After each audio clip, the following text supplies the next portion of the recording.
This is a conversation with Anand Subbaraj, founder and CEO of Zuper, which brings human-centric AI to field service management. Anand shared his journey from Microsoft to launching Zuper after a personal customer service experience sparked the idea. I loved how he builds products like Superglass through direct customer feedback and sees AI as a tool that complements human expertise. Very nice to meet you, Anand. Thank you very much for joining the Humans and I podcast. I appreciate your time. Let's start then. So, Anand, you've got a very interesting background. You studied as a consultant. Later, you became like you were working in Microsoft and like a corporate company, and now you're an entrepreneur. You're the founder and CEO of Super. I would like to understand what was the transition of its step in your background as in your career. Absolutely. So, Flor, thank you for having me in this podcast. Super excited to be chatting with you and the audience.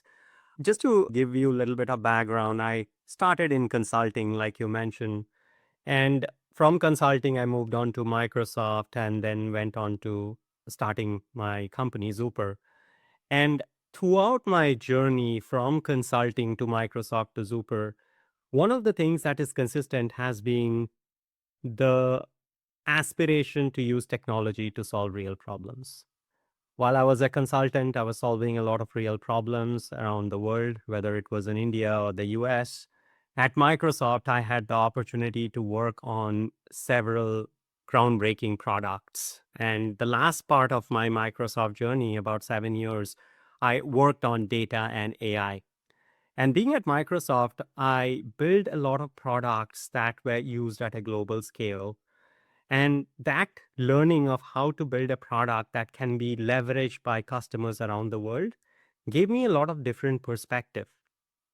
And I started Zuper due to a terrible personal experience that I had while getting my refrigerator serviced. I had this first-hand experience of what a customer goes through while getting their equipment or machinery repaired or getting a service done.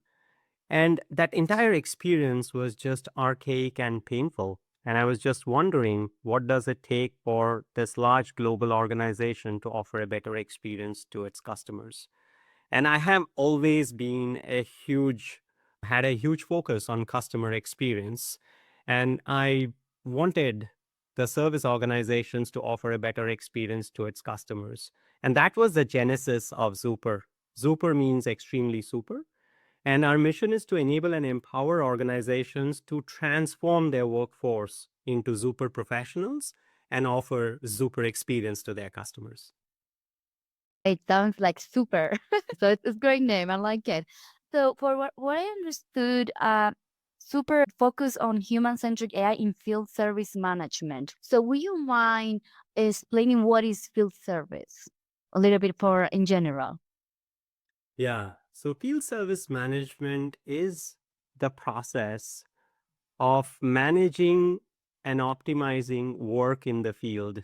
There are many organizations who offer installation, maintenance, and repair on the field, meaning that this work is done outside the business's premises, usually on a customer's location. And these are organizations that run the backbone of our economy. They keep the world moving. They're performing installation, maintenance, repair of machinery, equipments that runs our lives and world and improve the quality of our life. And field service management is the process of optimizing the resources on the field to perform the work and offer that great experience to the customers. Okay, interesting. I would like to talk about this wearable AI tech for the bill that you just launched like a week ago, if I'm not wrong. This innovation super glass, like smart glasses. Yeah, talk a little bit about that. I'm very interested on these wearables. Actually, I'm wearing a wearable here myself in my finger, so it's like I'm kind of fascinating all these things. So yeah, thank you. Yeah, I think wearable technology has evolved significantly in the last several years. We know several years back when some of these wearable technologies were introduced, it did not get the adoption that it required because technology was still in its infancy. AI was not at what it is right now. But at this point in time, wearable technology plus AI offers a great platform for helping organizations. And we chose Zuper Glass. The way Zuper Glass was created was based on our experience with customers. My co-founder and I, we have this tendency of meeting our customers. We like to meet our customers because everything that we do is based on customers, right? Like it's a customer backward process that we have. Every decisions and actions are based on providing that great experience to the customers. So we were with a customer, and this was a roofing customer, meaning a roofing contractors who builds, repairs, and maintains roof of the home. And we were climbing the roof with this customer. And while we were on the roof trying to balance ourselves, we saw how the technicians on the roof were juggling between mobile phones, their paper, equipments, and they were still trying to do the work. And at that time, we felt that, this is where technology needs to take a back seat. And we need to focus on intelligence and the craftsmanship of the technicians who are performing the work. And we were thinking that what should be the right form factor to offer a great experience to the technicians. And we thought about many different technology, even robots climbing the roof. But finally, we thought that a smart glass that combines hands-free intelligence, vision, and voice is the right choice. And this is like an iPhone moment for the industry. It's a disruption, it's a huge breakthrough that combines hands-free intelligence, safety, and also real-time connectivity on the field. Interesting. So I before these glasses, I knew the Meta glasses. What is the main difference between your glasses, like Super glasses, and the Meta ones? Because it's like the most common and the ones that everybody knows. So do you guys have some similarities? Get some the way that you build the technology? Obviously, you use AI because it's AI, but is there something that you took from them, or you just completely made something a bit completely different? I don't know if you understand what I want to say. No, absolutely. Meta glasses are meant for consumers. They have all these different features that are very consumer centric. Our goal with Zuper Glass is to offer use cases or bunch of capabilities that are targeting a specific industry vertical, which is the trades. We started with roofing contractors, and then we are bringing the same technology to HVAC, electrical plumbing. And all the scenarios and use cases that we are focusing on is to make sure that a contractor, a trades contractor, can perform their work with improved productivity, less number of errors in a safe environment, and they can focus on their expertise and things that require their judgment rather than focusing a lot on technology. So our goal is to orient or bring this wearable to an industry that is underserved, to an industry where things are unpredictable and way too complex, and make sure that the glasses, with its hands-free intelligence, vision, and voice, are tailored towards performing specific set of actions for the industry. For example, job site documentation is extremely critical for these businesses. They collect a lot of pictures, they perform walkthroughs, they perform inspections, and all these data that they gather is not just from a documentation perspective, but also from a compliance and regulatory requirement beneath them. And the capabilities of the glasses is oriented towards these set of capabilities, wherein Meta Glass and bunch of other glasses, smart glasses that are there, they're focusing on consumer tech. Yeah, I've got some friends that they've got some Meta glasses, so that's why I knew it. Okay, Anand, you said that you like to work with your customers closely, right? So do you have any example or use case where your clients, your customers help you to uh, build the direction of Super? Yeah, I think Super Glass is a classic example. It would not have happened unless like we were on the roof with the customer, right? This was a customer first innovation. The fact that we decided to spend the time with the customers on the field, doing a ride along with them, that was the genesis of the idea of Zuper Glass. And this is just one of the example. We have the entire Zuper suite of capabilities that we offer to our customers. And most of those capabilities were based on direct interaction with customers and the feedback that we received. And interestingly, with Superglass, some of our beta customers, one of the feedback that we received, and it was a real video, one of our customers were using the Superglass for performing an inspection on the roof. They slipped and they lost their balance. If they were having a phone or a piece of paper in their hand, they would have had an accident and an injury. Just because they were hands free, they were able to hang on to the roof and it saved their life. And this customer went on record to state how this hands free experience was able to save their life and improve safety on the work. Beautiful. Yeah. So, is there any, let's say, leader or person that you follow in this industry, in the AI industry, that help you to shape, for example, your startup or the beliefs that you have around AI and technology?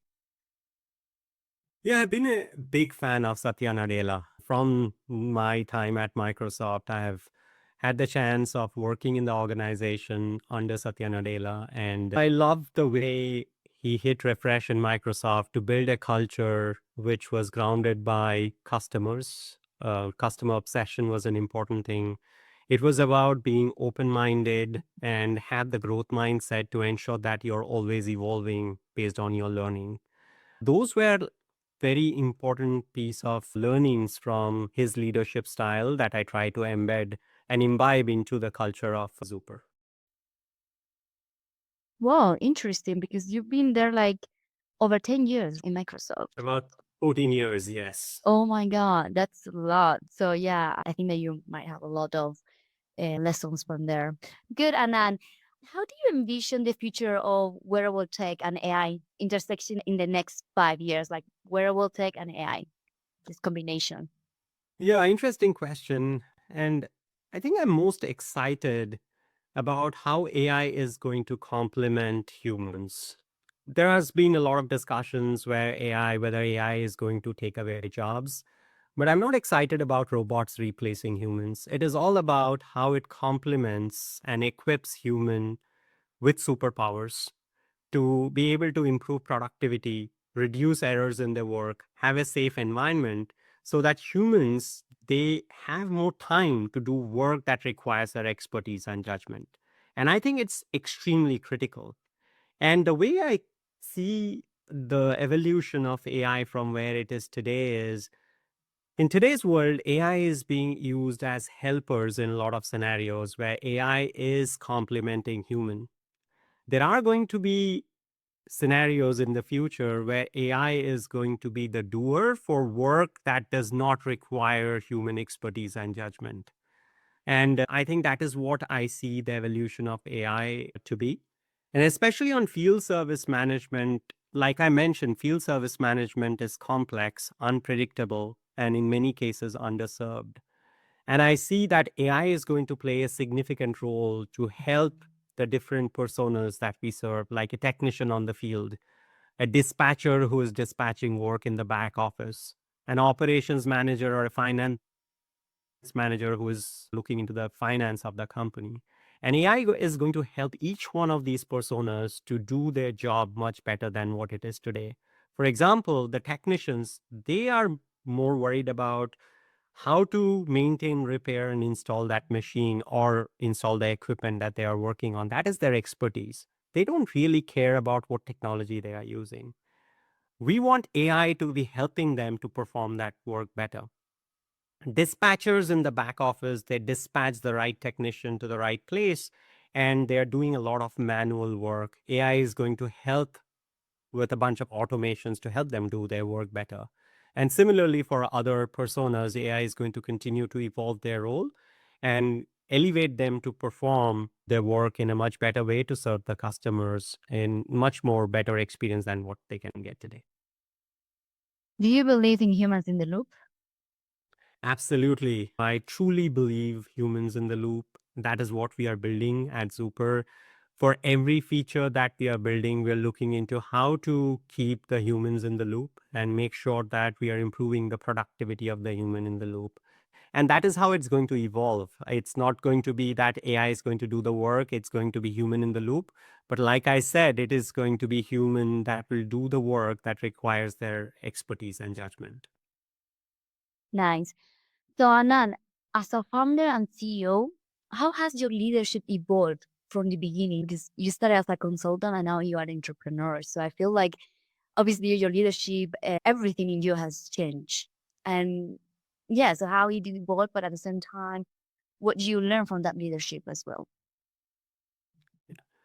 So, being a consultant and working at Microsoft, one of the things that has stayed with me forever is the customer obsession and building everything oriented towards customers. To have that customer backward culture in the organization. And it is very easy for someone to say that we are customer obsessed, but what it requires to build a culture in the organization, to have everyone in the organization talking about customers, understand intimately about the customers, and build from a customer first mindset is a very critical challenge. And at Zuper, and based on my learnings, we are trying to bring that culture in the organization of being customer first everywhere. That has been the number one thing, and that has been based on my learnings, and my evolution has only helped me stay closer to the customer. Second is I started with AI and data about 10 years back when AI and data was at its infancy. And it was always to make sure that we bring in intelligence in the way that can complement humans. And I did the same at Microsoft while working in the data org to figure out how do we continue to evolve and bring intelligence and helping people. And over the course of last 4 or 5 years, with the evolution of AI, it has only got better to use AI to improve intelligence and to provide that productivity gains for the customers. So these are like two areas of evolution that I've seen myself based on my learnings and also the way the world has evolved. Nice. Looking ahead, what excites you most about the role of AI, not only on business, but as well on the human side? Yeah, I think everyone today has an AI companion. It is not just if you're operating in a business, even a consumer today has an AI companion. What excites me the most is how does the world evolve to leveraging AI in day-to-day activities and transforming how people think about managing their lives, because it's going to be truly transformational. And I was just talking to my son recently, who is in 11th grade, and I was telling him how can he improve the way he builds simple things like a presentation. Does he work the way he used to work, or does he think about leveraging AI in building the way he does?